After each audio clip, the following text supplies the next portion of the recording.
What do you get when you mix an award-winning director, a globe-trotting creative, and a knack for turning challenges into adventures? You get Jaze Bordeaux. I'm Michael Dargy, and in this Rebel Rebel episode, we talk travel, resilience, and the art of chasing your own definition of success. This episode of the Rebel Rebel is brought to you by my book, Brandjitsu. I've spent over 25 years in the trenches helping artists, entrepreneurs, and brands stop being ignored. I took everything I've learned, the wins, the hard lessons, the frameworks that actually work, and I put it into one book. It's called Brandjitsu, Move Your Brand from Meh to Memorable, and it'll help you tell your story in a way that people actually remember.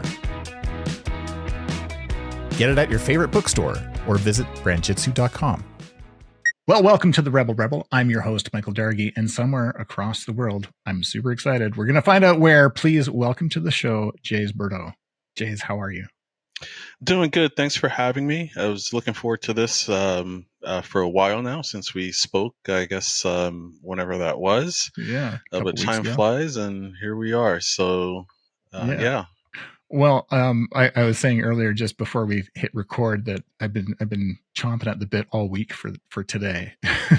So I've been really looking forward to it. So, Jaze, let's start here. Where in the world are you?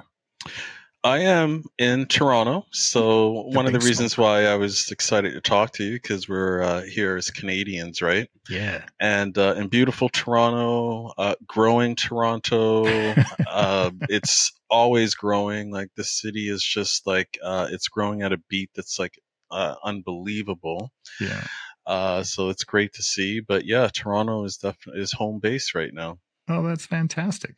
So, Jaze, why don't we start here and get the listeners or the people watching up to speed on what is the life like for Jaze Bordeaux right now? What are you doing? What's your thing?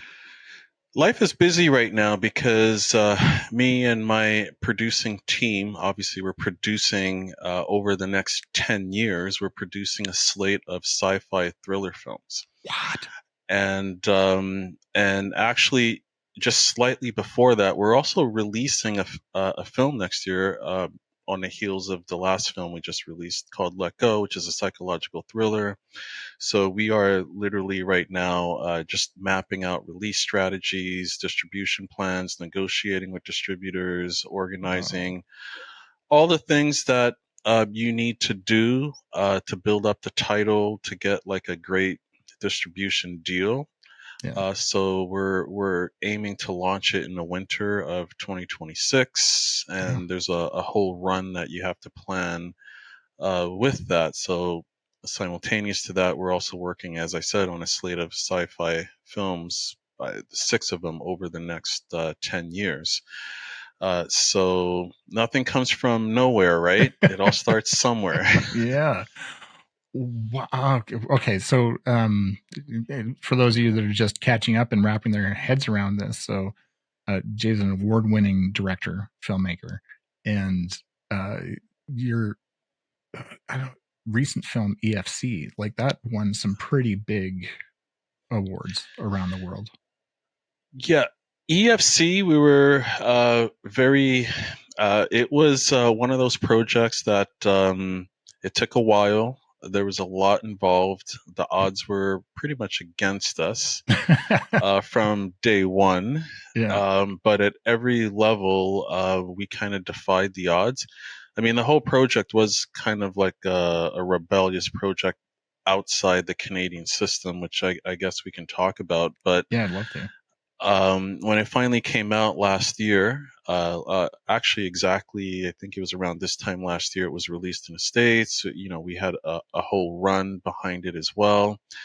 It's hard to know sometimes as much as you plan what's going to actually happen or what it's going to look like at the end. Yeah.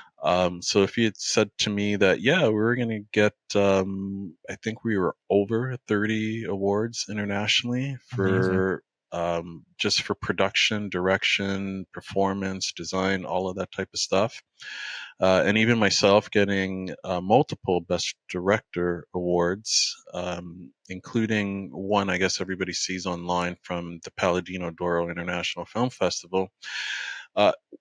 Phenomenal. We were humbled by it, but I like even hearing that. well, yeah, as much as you plan, and obviously our focus was more, let's make sure we get a distribution deal so it gets a wide reach. You want the audience.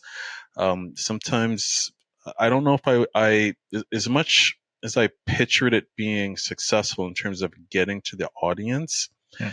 and measuring the success under other metrics, meaning how far of a reach did it get, how much money did it make, all the other things I never actually really thought about.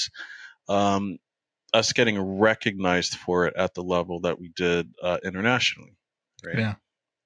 You know, Um, so many questions. yeah. So many questions. Um, well, let me back up a second. I want to ask you so many things about film just because I love it so much, but I want to sort of go sidestep because you said working outside the system, and that's I mean really one of the reasons besides the fact that you're an awesome dude and you're Canadian. The reason you're on the show is because you're a rebel at heart because you decided to be like, you know what, I'm not getting the traction, or I'm not being able to do what I want to do, so I'm just going to go do it my way. And I'm wondering where that came from. Was that like 4-year-old Jays that just like was defiant and you know what I mean? Like walk us through that. I definitely think that's something that came at a bit of a young age. I feel as though I have always been going somewhat against the grain, trying to do my own thing or find my own way. Um, what was the inception moment? Uh, Yeah. I'm not 100% sure, but I do have a memory. And I grew up in the States, and I remember when I was in high school, I was on the track and field team. And I think this would have been in like 10th grade or something like that. And prior to that, I think I was a pretty good track and field athlete. But I had a moment when that season started that year, and I just had a thought. And this could have been the inception moment for me, because I think after that one moment, I've always went outside of things or against the grain. Yeah. I remember just looking around. Everybody was warming up, and everybody was doing their rounds. And I just had a moment. I said, wait a minute. And I just thought about it for a second. I said, well, I think there's two types of people here. Because in front of me, I remember people were warming up, they were doing their thing, and to the side, there was like a baseball field. The guys were warming up over there. Yeah. And I just kept looking around. I'm like, wait, I think there's two types of people here. There are the athletes in general, Yeah. and then there's somebody that pays for this. So, and I said, That's huh. interesting. So who? I'm like, hmm. And I walked off the field thinking, well, who's that person, right? And how Mm-hmm. did they get to where they are, and how are they able to do this, and so forth and so forth. So I literally walked off the field that season, Uh-huh. and that was the end of my athletic endeavors. And I just went into a different pursuit at that age, wondering, okay, well, how do I get to that place to be that person that can call those types of shots at Yeah. will? And I guess from that moment, I just did everything in the opposite direction that everybody Interesting. else was doing it, right? Yeah. So if I had to pinpoint one inception moment, I'd go back to there, and I'd say that was about 16 years old. Wow. That's That's around cool. that age. When what was the moment when so have you always been had an interest in film and telling stories and directing? You know what? It was not even in my scope at a younger age, but looking back, I think that was a great thing. And I actually come from the finance world. So I worked That's in, helpful. well, yes, when you're working in corporate financing, investment banking, those are skills that I found have carried over in everything else I've done in life, Yeah. including transitioning into the film industry.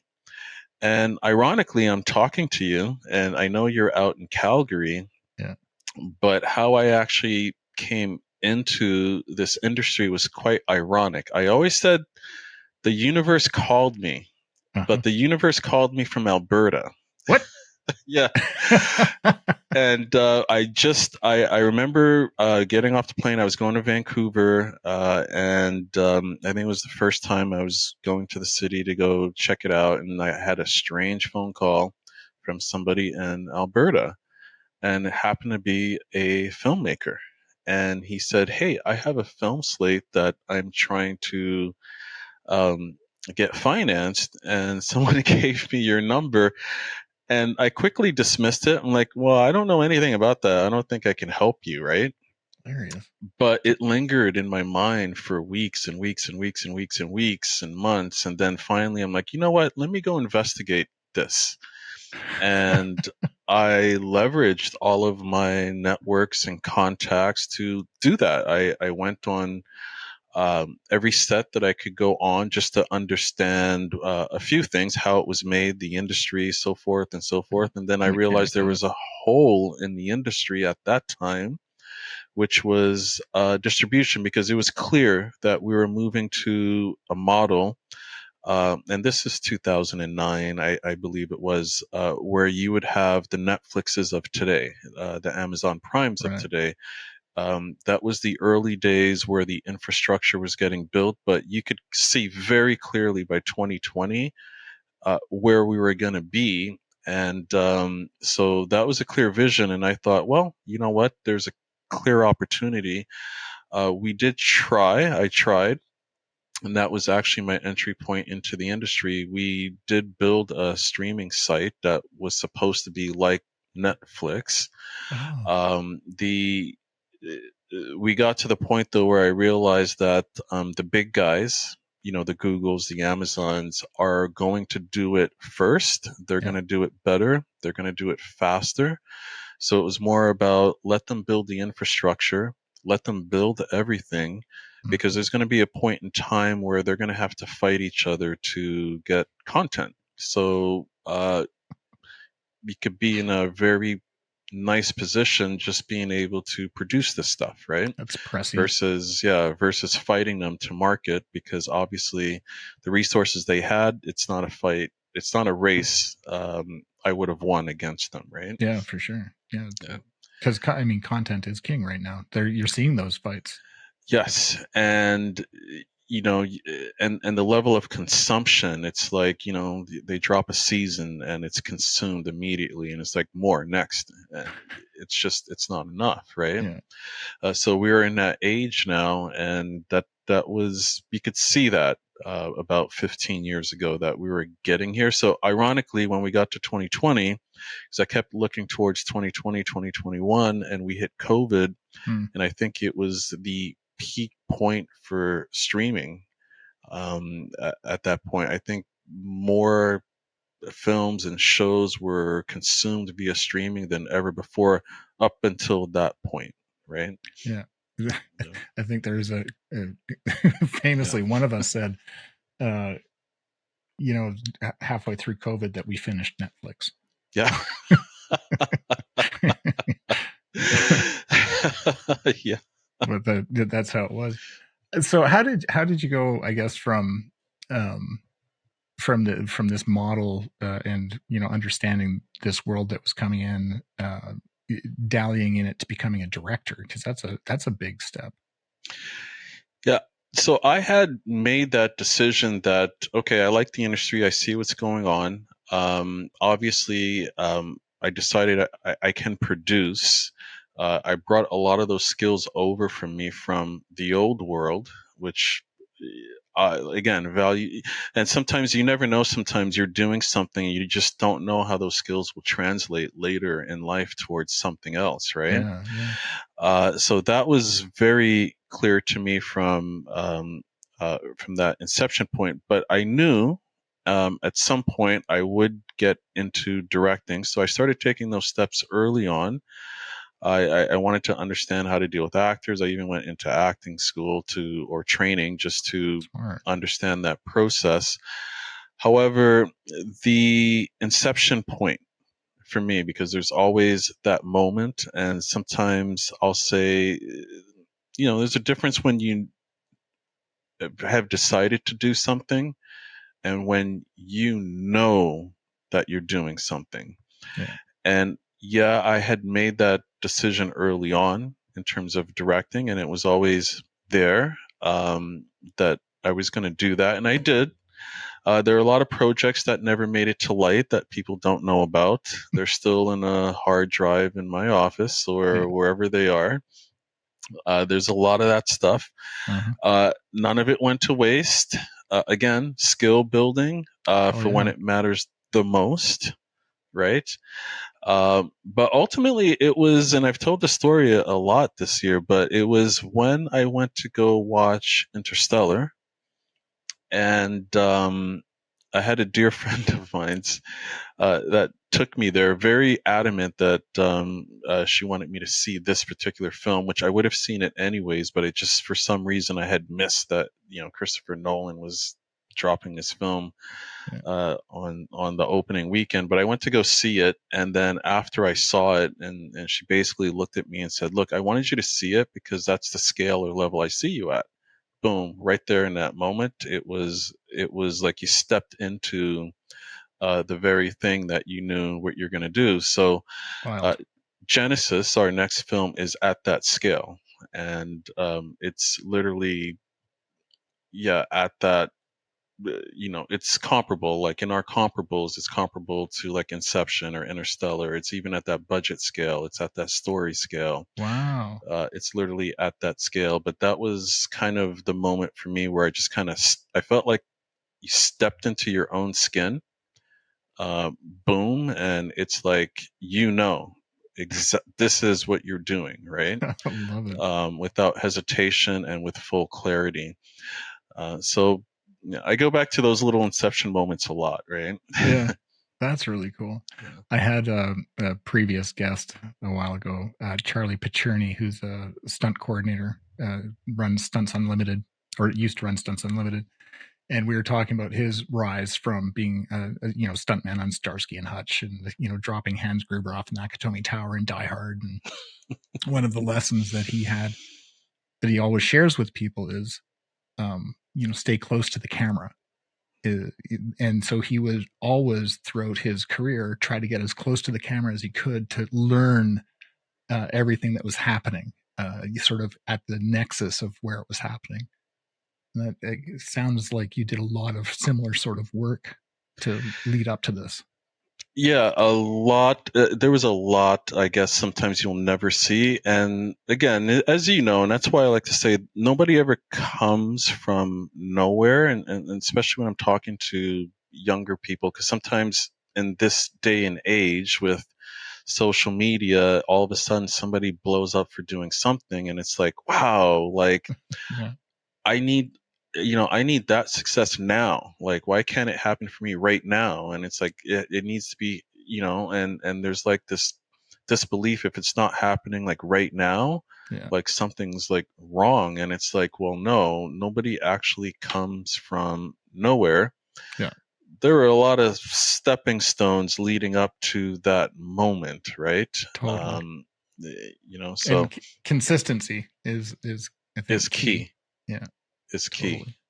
Let me ask you a question about, and I don't want to make this all about film and stuff, because you're much more than that. Although that's a big part of your world right now. Yeah. Um, your directorial style, like what do people come away offset after working with Jaze or Mr. Bordeaux? I feel I'm very much a collaborator, and I'll say that because obviously every director has a different way of operating. Some I call dictators Yeah, because it's one way and that's it, and others, and there's no wrong way, no right way, no anything. But I feel as though I'm very much a collaborator. So, for example, especially when I know we have a solid team, so I can look at EFC, and when we had great actors we were working with, and I essentially said to them, "Look, just breathe life into this character. Let's see what it is." Um, I know what I envisioned this character looking like, and I know how it was written, yeah, but when you breathe the life into it, let's see what happens? Sometimes it's better. Sometimes it's exactly what you pictured. Maybe sometimes it's worse.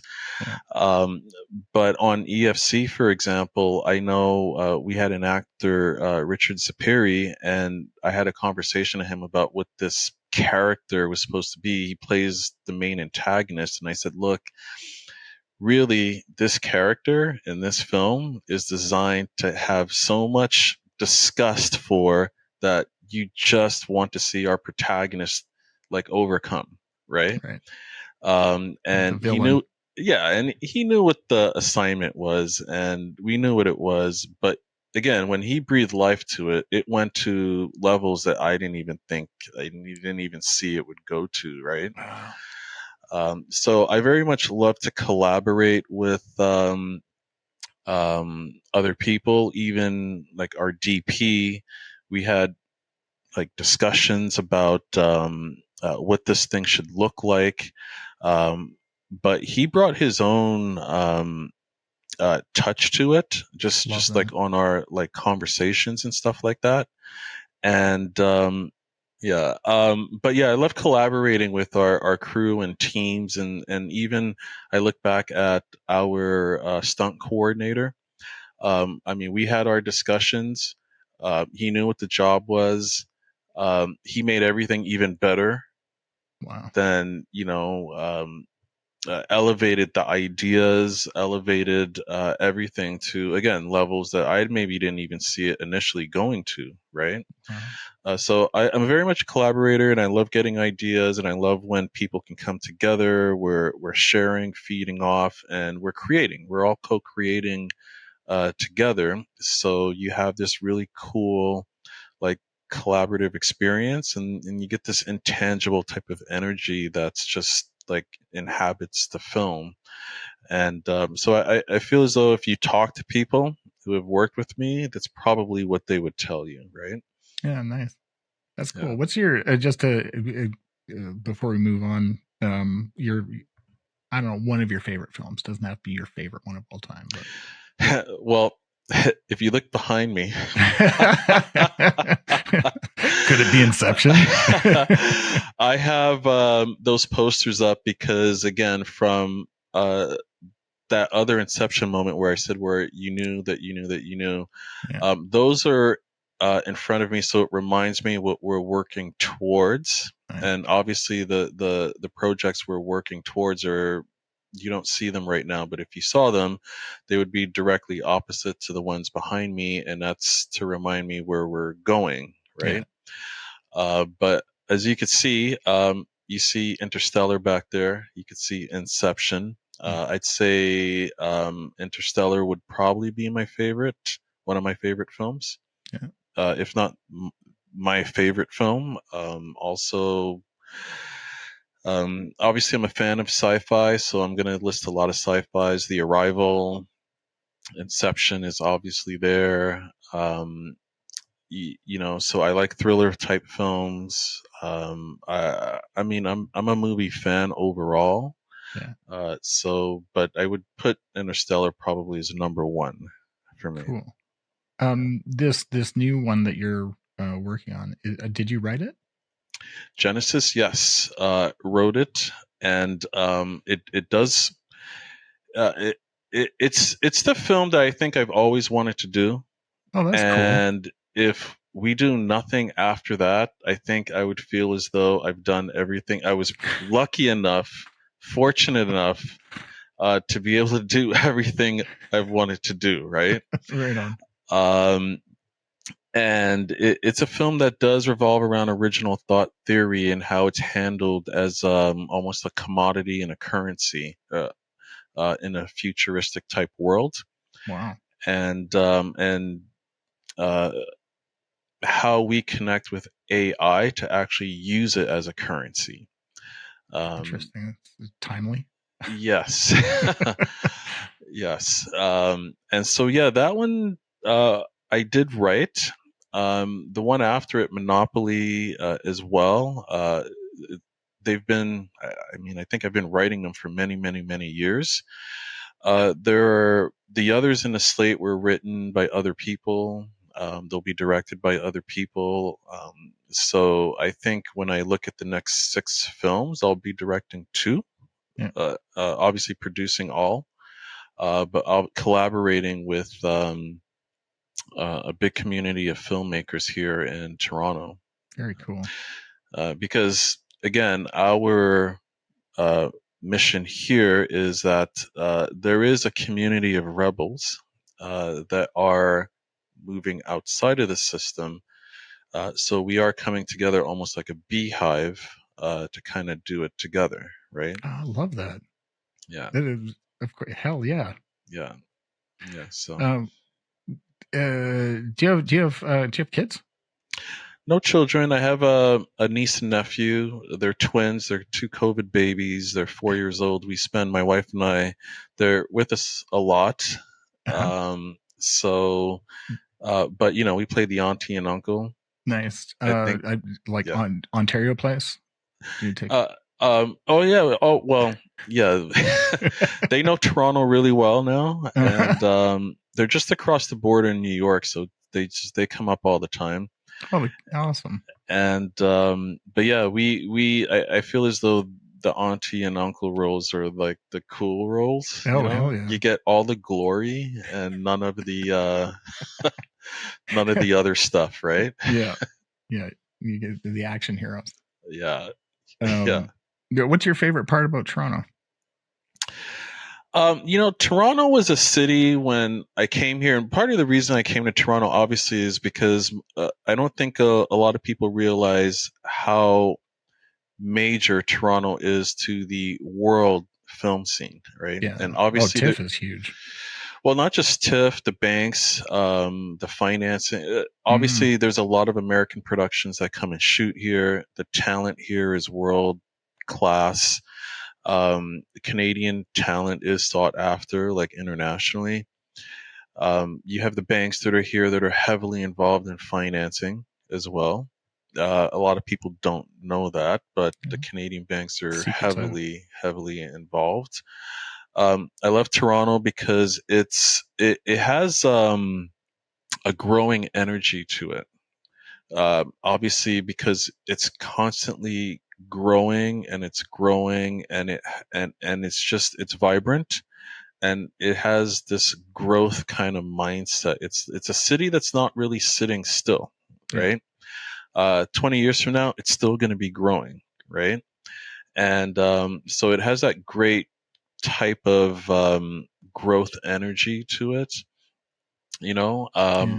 I love being downtown because it's a city where you could walk. I mean, you have to walk everywhere. You do, Yeah. but it's a walkable city, right? Yeah. And people that do live here, you'll see they walk everywhere, right? Obviously, it's the heart of Canada, the heartbeat. Yeah. Everything's here.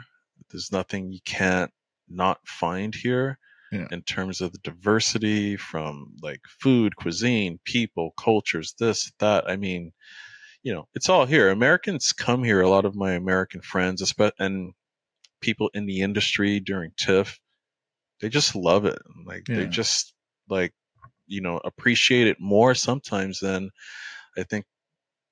Sometimes it's hard to appreciate what you have Yeah. until you go somewhere else and realize, hey, you know what? We have it pretty good here. That's awesome. What's your favorite place to go eat in Toronto?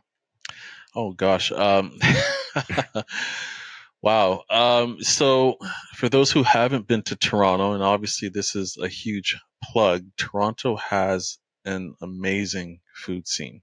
Yeah. And I'm trying to pick like what it would be, and it's so easy to pick some of the most famous like restaurants. Yeah, I'm thinking hole in the wall, like But Italian or well, Vietnamese or something. well, yeah, and that's the thing. There's a lot of those, right? Um, uh, Gosh, which one would I throw at you? I guess it depends on the cuisine, Yeah. right? But there's so many cool little Thai spots in like Greektown. I think Mm. one of our favorite Thai places is in Greektown, right? It's just wow, that's a tough one. That's a really I, tough one to I ask the answer. tough Yeah, questions, James. yeah, that's a tough one. That's my job.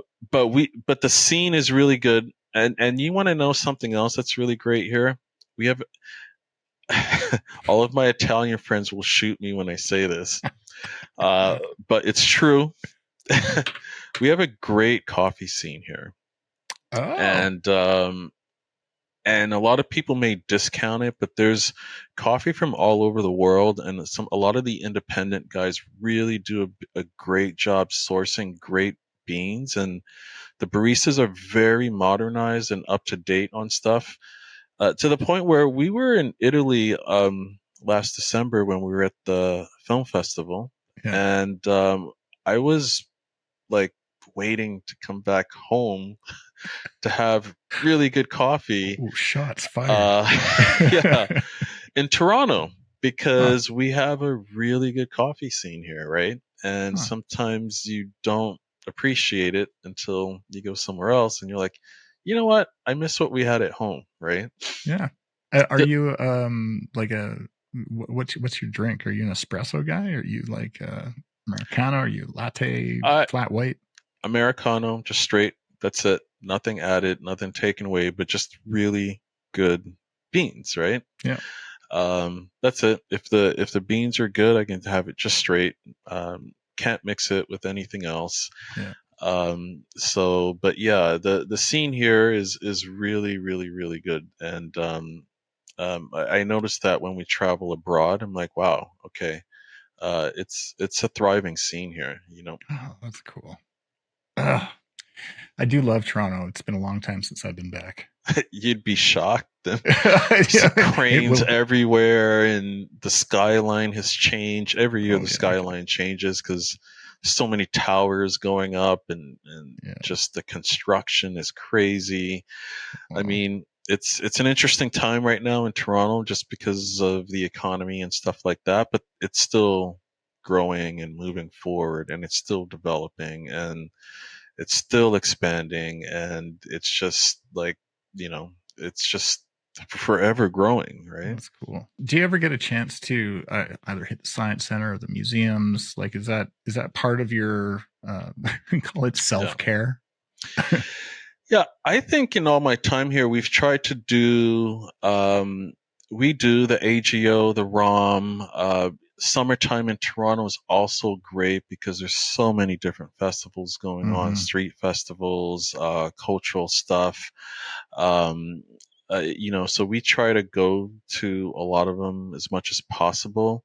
The pro in being in Toronto is that there is so much going on, and the con is that there is so much going on, right? Yeah, totally. So it's like everybody has something they can go to or gravitate towards, but then it's like you can't always get to everything, right? Yeah. Obviously, we've got the Blue Jays here. We were just at a game a few weeks ago, and for some reason they always seem to sell out, win, lose, draw. We've got the Raptors here, really exciting, and Maple Leafs that nobody can ever get tickets for, but Yeah, that's so sad. When I was there, I you mean, know, that was my first major league game. Was the Blue Jays. That was really fun. the Blue And Jays, yeah, and the and I mean, this is dating myself, but I'm talking like the 70s, like 77, 78, 79 Leafs. Like, Leafs, yeah, right? That's that if I have a hockey team, that was my hockey team. that was your team. I feel like Yeah. probably back then it was easier to get tickets, huh? I don't know that I ever saw it live, to be honest. I think we just watched it, Monday Yeah, Night Hockey, and on, but that was, yeah, it's yeah, good memories. If you were to I don't know, do you go, you said you go for walks, but do you ever go for a walk along the shore? um, all the time. Yeah, we Cool. it's one of my favorite spots is definitely along the lake, Yeah. whether it's along the waterfront or the beaches or the Toronto Island. But I think it's and if you came back here and you saw the development just around the waterfront, and if you haven't been here in a while, you'd be shocked. Like there, Yeah. a lot of money, a lot of development has gone into it in a good way. Yeah.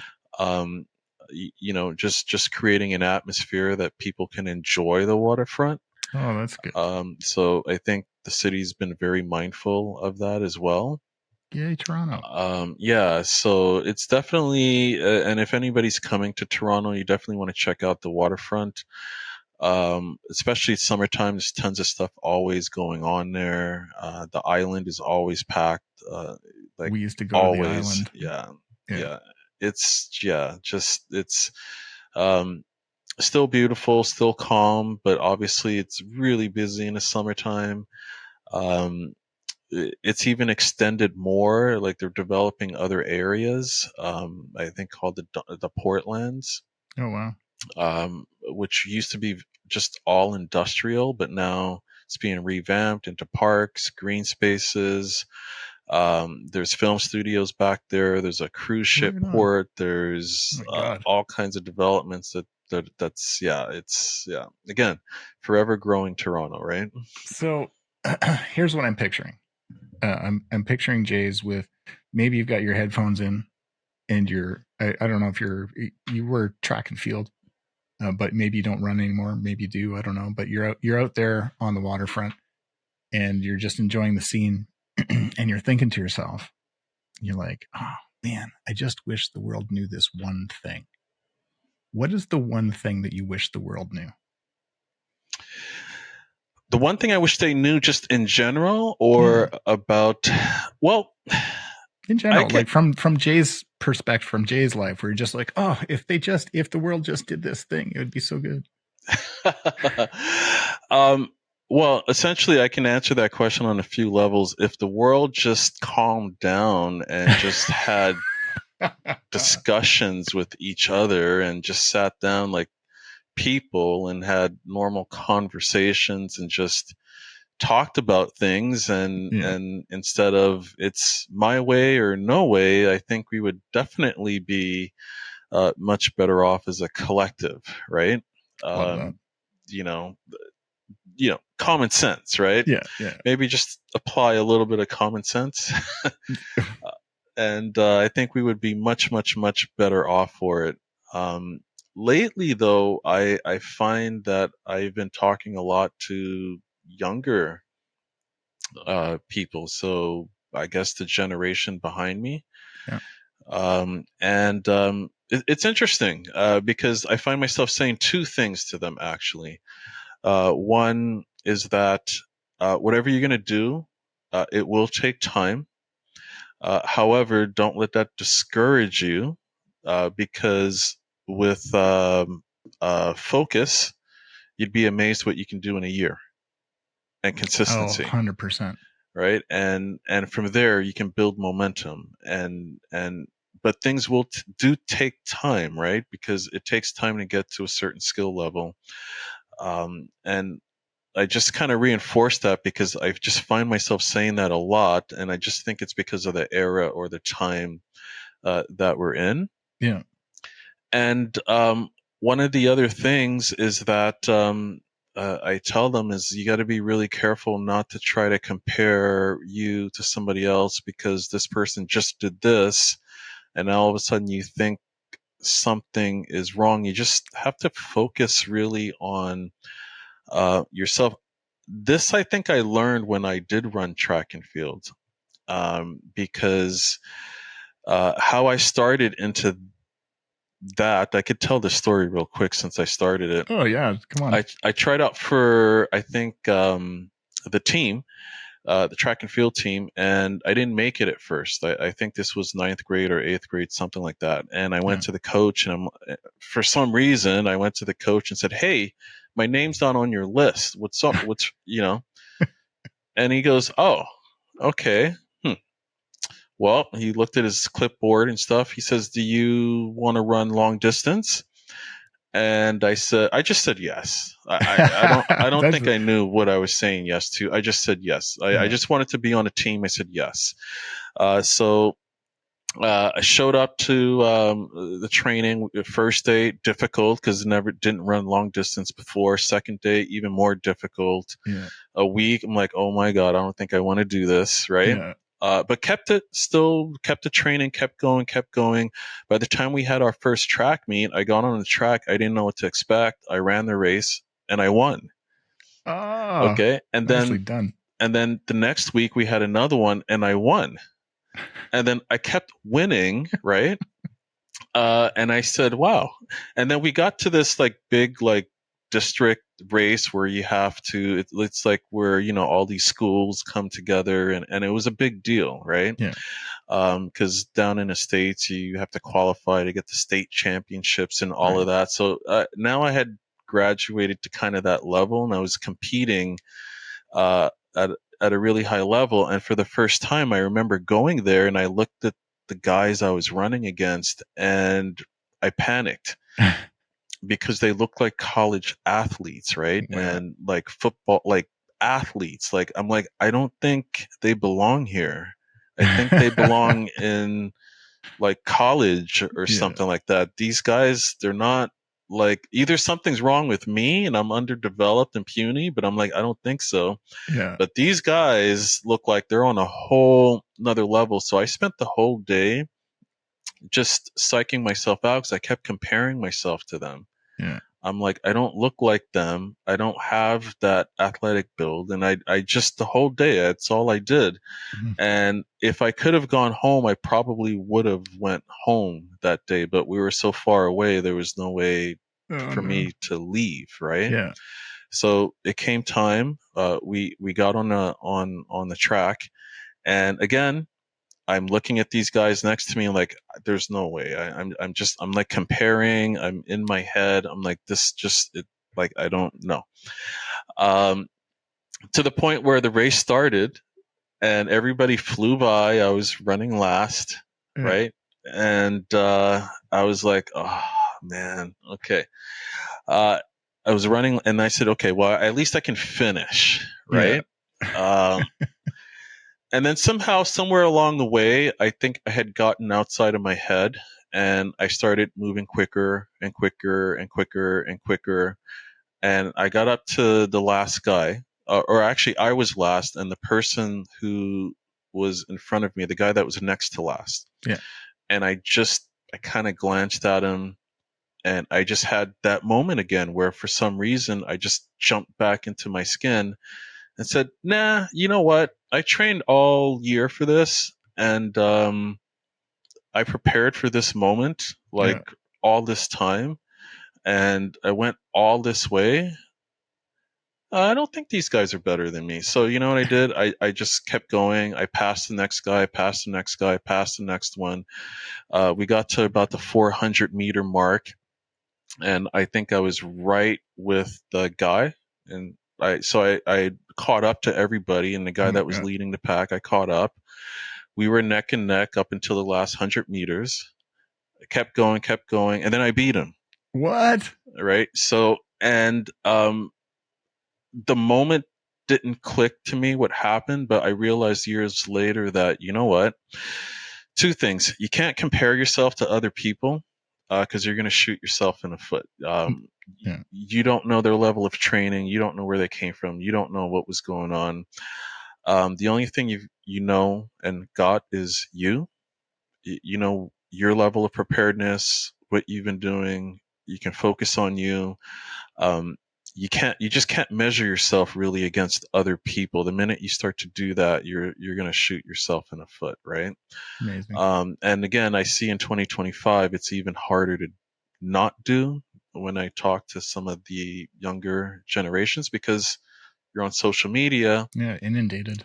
and it's like inundated, like, wow, this guy's doing this and he just did that. And wow, and they're this age and they're only 1 year older than me. And they have all this acclaim and success. And what am I doing in my life? I'll never And make it. Right. yeah, and all you're doing is watching their highlight reels that they want you to see. Correct. Right. Yeah. Yeah. Oh man. Yeah. So, Oh, do you have time to read? uh, I do because I'm reading lots of screenplays.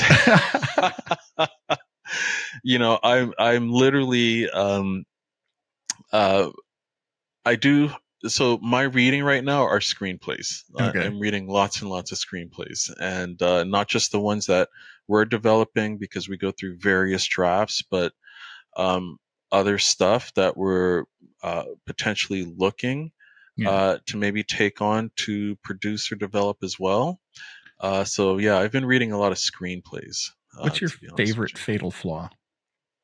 favorite fatal flaw, Yeah. or that'd be like chocolate cake or something. I was thinking like in a character. Like what's the one thing that you just love to see? It doesn't have to be anything specific, but maybe just a foible, or when you see it on a page, you just know that, oh, this is a real human.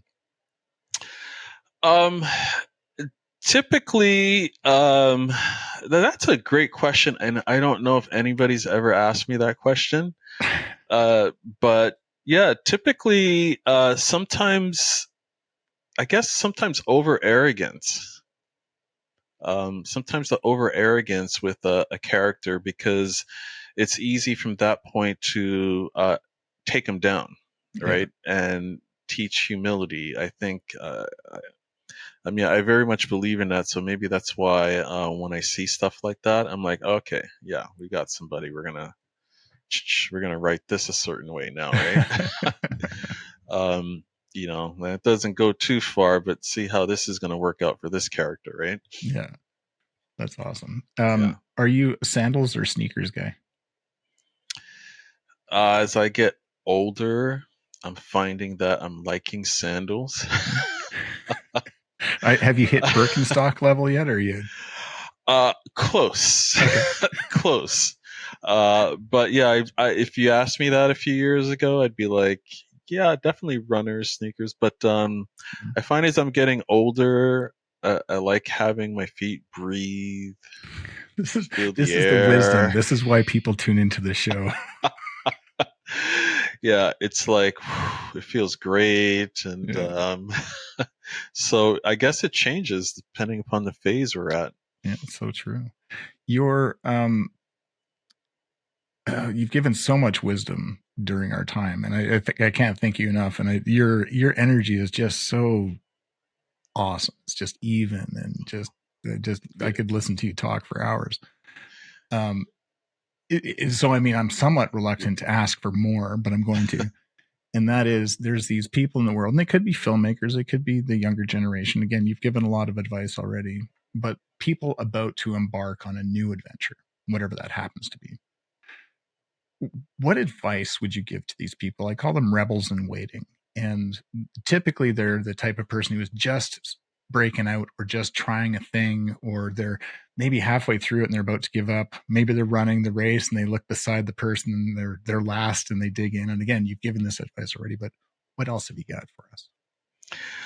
Well, I may have jumped the gun slightly, and I think the biggest thing, and I will keep saying this to people because I think it could have been maybe 25 years ago.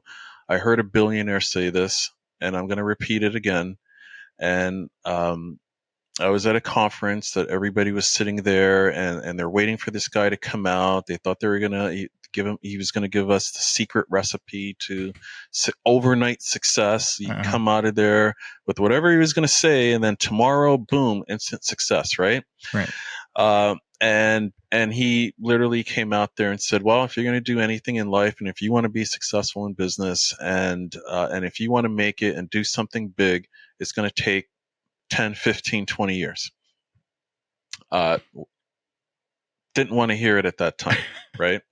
Um, and but it does take time, right? Yeah. You can look at, and I'll use myself as an example. When I had my inception moment where I was entering the film industry, if you clock that moment up until, let's say, all of a sudden last year where we're getting all of these awards on this production and nobody's really seen anything that came before that, Yeah. that's 14 years, Wow. right? But again, as I was saying before, it doesn't mean, and I don't say that to discourage anybody, because the things you're doing every day is building momentum. And the one thing you can't buy is momentum, right?